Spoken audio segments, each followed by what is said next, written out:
I'll tidy my room in a minute. When younger, your teenager used his room as a place to sleep and keep his things. Now, he sees it as a personal expression of who he is. In his mind, not tidying his room may also represent his freedom to start living life on his own terms. Scenario: your teen's room looks as if it's been hit by a bomb.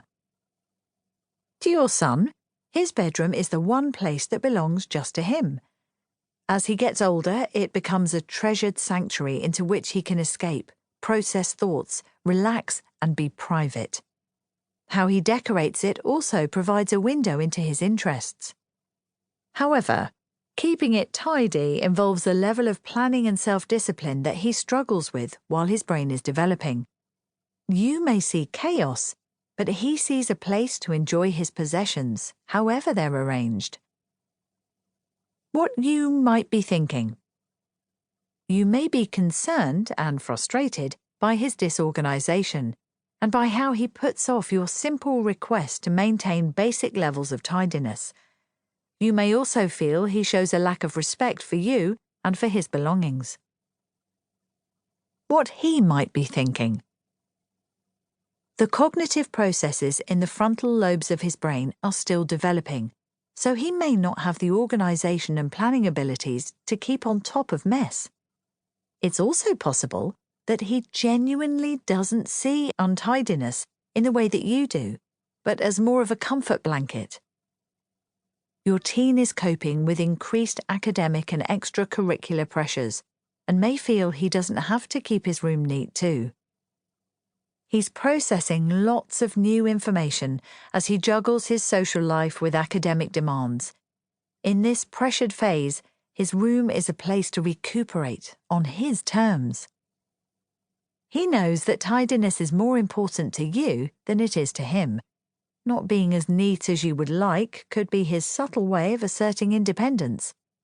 If he's feeling the weight of adult expectation in the only place that he feels is his, he may be pushing back. How you could respond. In the moment. See it as a phase. You want to prepare your teen for the day when he'll have to live independently. He wants more autonomy but doesn't yet see tidiness as a priority. Try to view messiness as part of the transition. Talk about the advantages. Rather than make tidying up feel like a punishment, point out the benefits. Is there a danger he could feel overwhelmed if he can't find things? Appeal to a desire to look good. Point out that clothes look better when hung up or put away, rather than getting creased on the floor. Break the task down. When faced with a big job, he may not know where to begin. Limit instructions to 1 or 2. Perhaps give him a rubbish bag for waste, or put the laundry basket in his room so he can tidy up dirty clothes. Suggest he blitzes his room while listening to a song to see the difference he can make in a few minutes. Don't sweat the small stuff. As long as mouldy food or damp clothes aren't creating a health hazard, allow him some control. Trust that he'll eventually work out that a tidier room can be more pleasant. In the long term. Don't overgeneralize. Resist the temptation to call him a slob because his room is messy. He may think you disapprove of him, not just of his room. Let him choose the decor. If he feels the decor reflects his personal tastes, he's likely to be more invested in keeping his room looking relatively tidy. Think about storage. Most teens want to find the things they need quickly. Brainstorm storage solutions such as putting up hooks to remove possessions from the floor. Suggest a clear-out.